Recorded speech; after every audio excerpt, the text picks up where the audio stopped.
పని చేసింది. వాళ్ళ ఉద్యోగాలు వచ్చిన ఎంతమంది తెలంగాణ ఎంతమంది అర్థం కాలేదు.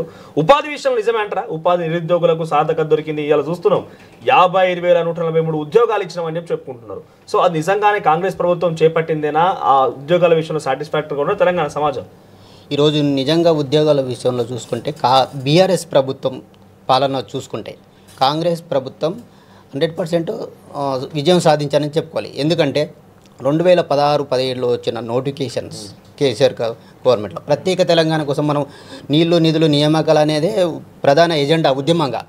కానీ ఆ ఎజెండాను మర్చిపోయి కేసీఆర్ విద్యా వ్యవస్థ పైన ఒక రకమైన వేశ్యభావాన్ని పెంచుకొని దాన్ని నిర్మూలన చేసే ప్రయత్నం చేసిండు.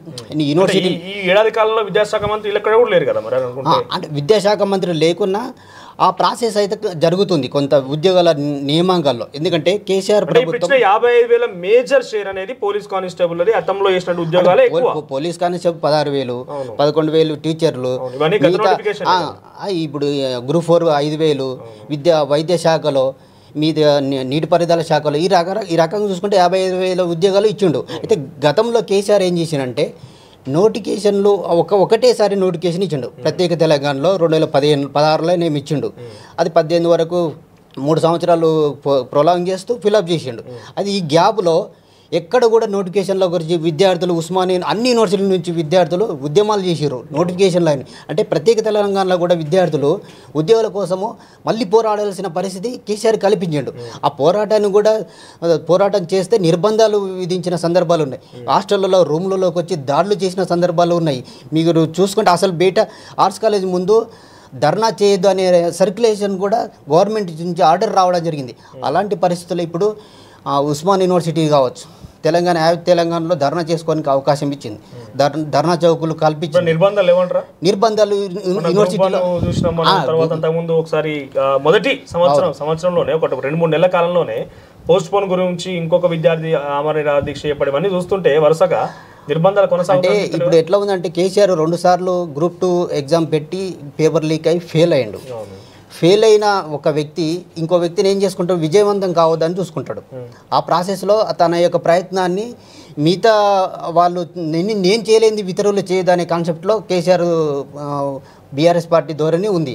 ఇప్పుడు గతంలో ఇప్పుడు చూడండి గురుకులాల విషయంలో చూసుకుంటే కేసీఆర్ చాలా గురుకులాలు తీసుకొచ్చిండు కాదనట్లే. కానీ ఎక్కడ కూడా అద్దె భవనాలే, ప్రభుత్వ భవనాలు లేవు, ఫుడ్ క్వాలిటీ లేదు. గతంలో కూడా మేము కూడా చాలా సందర్భాలు ఆర్టికల్స్ రాసినాము, వినతి పత్రాలు ఇచ్చినాము, ఈ మెస్ ఛార్జీలు పెంచండి, వాళ్ళ క్వాలిటీ పెట్టండి, వాళ్ళకి సెక్యూరిటీ కల్పించడానికి. కానీ అవేవి చేయకుండా ఇప్పుడు సంవత్సరం దాటకముందే గురుకులాల్లో మీరు అన్యాయం చేసిరు అనే ధోరణిలో బీఆర్ఎస్ ప్రభుత్వం ఉందంటే మీరు అనుకున్న నిజమే అనుకుందాం. కేసీఆర్ ఓడిపోయింది కాబట్టి ఇంకో విజయం సాధించి అడ్డుపడతారు అనుకుందాం. అడ్డుపడే విషయాన్ని ఆల్రెడీ కాంగ్రెస్ పార్టీ ప్రభుత్వం వచ్చినాక అడ్డుపడుతున్న విషయం వాళ్ళకు కూడా తెలుసు కదా, ఇంటెలిజెన్స్ వాళ్ళకు కూడా ఉంటుంది కదా. వాళ్ళు ఎందుకు సరి చేసుకోకుండా ప్రతి లాక్ వేసే పరిస్థితి దాకా వస్తుందా? గురుకులాలకు పోయి పిల్లలను బయటకు పంపించి లాక్ వేసుకునే పరిస్థితి దాకా తీసుకొచ్చారంటే అడ్మినిస్ట్రేషన్ ఫెయిల్ అన్నట్టే కదా. అక్కడ ఏమైతుందంటే మిస్కమ్యూనికేషన్ జరుగుతూ ఉంది. ఇప్పుడు ఆల్రెడీ బీఆర్ఎస్కు ఎవరైతే ఉన్నారో చాలా మంది కూడా పోలీసు వ్యవస్థ కానీ రెవెన్యూ డిపార్ట్మెంట్లో కానీ మీరు విద్యాశాఖలో కానీ మీరు చూడండి గతంలో ఉన్న వాళ్ళే కంటిన్యూస్ అవుతూ ఉన్నారు. వాళ్ళను ఈ కాంగ్రెస్ ప్రభుత్వం వచ్చిన మార్చలేదు. కొంత వాళ్ళని ఇప్పుడు బీఆర్ఎస్ ప్రభుత్వం నుంచి లబ్ధి పొందిన వాళ్ళు చాలా మంది ఉన్నారు ఇప్పుడు 10 ఏళ్లలో. ఎందుకంటే 10 ఏళ్లలో స్తబ్దతంగా ఉంది. కేసీఆర్ చెప్తేనే పని జరిగింది తప్ప ఎమ్మెల్యేలు మంత్రులు చెప్తే ఎక్కడ పనులు జరగలేదు. ఆ సిచ్యువేషన్ను అదే కంట్రోల్లో ఇప్పుడు వాళ్ళు మెయింటైన్ చేస్తున్నారు. ఆ సిస్టమ్ను మార్చగలిగితే కాంగ్రెస్ ప్రభుత్వం నిజంగా చేంజ్ చేయాలి, కంపల్సరీ చేంజ్ చేస్తే ఈ వ్యవస్థ మారుతుంది. ఇప్పుడు కొన్ని అక్కడ ఇప్పుడు చూడు యూనివర్సిటీలో గతంలో ఉన్న అన్ని యూనివర్సిటీలకు ఏ యూనివర్సిటీలో చూసినా కూడా ఉద్యమాలు జరగనీయలే. ఎక్కడ కూడా నీకు బహిరంగంగా వచ్చి ఒక విద్యార్థి నాయకుడు వచ్చి మాట్లాడే అవకాశాన్ని కల్పించలే. నిర్బంధాలే, అరెస్టులు, చాలామంది బయట కేసులు, దాడులు, ఇవన్నీ నిర్బంధించిన తర్వాత ఒక్కసారిగా కాంగ్రెస్ ప్రభుత్వం వచ్చిన తర్వాత ఇవన్నీ తొలగించి కంచెలు తీసేసి వస్తారు. కొంచెం ఫ్రీడమ్, స్వేచ్ఛ వాతావరణం కొంచెం కల్పించింది. కానీ దీన్ని ఒక 6 నెలల్లోనే స్టార్టింగ్లో కేటీఆర్ నెల దాటకముందే ప్రభుత్వం పైన దాడి చేయడం జరిగింది. అంటే విద్యా వ్యవస్థ నాశనం అవుతుంది, ఇదేంది రైతులకు అన్యాయం జరుగుతుందని స్టార్ట్ చేసిండు. ఇప్పుడు ఈరోజు రైతులకు చూడండి, రైతులకు 1,00,000 రూపాయలు రుణమాఫీ చేస్తా అన్నాడు కేసీఆర్. ఇచ్చిన రెండోసారి ఇచ్చినప్పుడు 5 సంవత్సరాల వరకు పొడిగించాల్సిన అవసరం లేదు.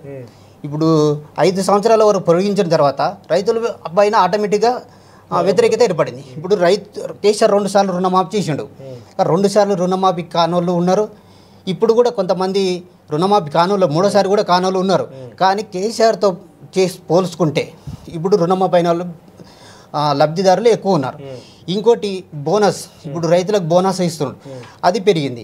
గతంలో కేసీఆర్ ఏం చేసిండు, 2 పంటలు వేస్తా అన్నాడు. మళ్ళీ చివరిలోకి వచ్చేటాలకు 2వ పంట వేయద్దు మీరు అని నిర్బంధించడు. ఎక్కడ కూడా కొనని పరిస్థితుల్లో రైతులు ధర్నాకు రోడ్లపైకి రావడం జరిగింది. మళ్ళీ అంటే ఒక రైతు గతంలో మనం మాట్లాడుకుంటాం, ఇప్పుడు మార్పు జరిగింది, ఏమైనా చేంజెస్ జరిగినాయి? ఇప్పుడు అవన్నీ చెప్తున్నాం. కేసీఆర్ అంత నిర్బంధ పాలన, అంత ఇబ్బందికర పాలన ఉన్నది కాబట్టి మీలాంటి వాళ్ళు పోరాడిరు. అట్ ది సేమ్ టైం అనేక కేసులు అయ్యారు. తర్వాత చాలా మంది తెలంగాణ సమాజం చీదరించుకున్నది కాబట్టి పక్కన పెట్టి ప్రభుత్వాన్ని తీసుకొచ్చింది. ఈ ప్రభుత్వంలోకి వచ్చినాక మార్పులు ఉంటాయా అని అంటే ఇప్పుడు చూసినాం మనం. ఇందాక తుమ్మల నాగేశ్వర అడుక్కుంటారా అని మాట్లాడుతున్నాడు. తెలంగాణ రైతాంగం అడుక్కోవాలి అంటే మేము 100% ఇంకా చేంజ్ అయింది అనట్లేదు, కానీ మార్పులు అయితే జరుగుతూ ఉన్నాయి. మేము ప్రధానంగా చూడండి, రైతులు నిరుద్యోగులే 10 ఏళ్లలో ఎక్కువ నష్టపోయారు. వీళ్ళిద్దరు ఎలక్షన్లో కేసీఆర్కి వ్యతిరేకంగా పనిచేసి కాంగ్రెస్ ప్రభుత్వం తీసుకురావడం జరిగింది. కానీ ఈ రెండిట్లపైనే ఇప్పుడు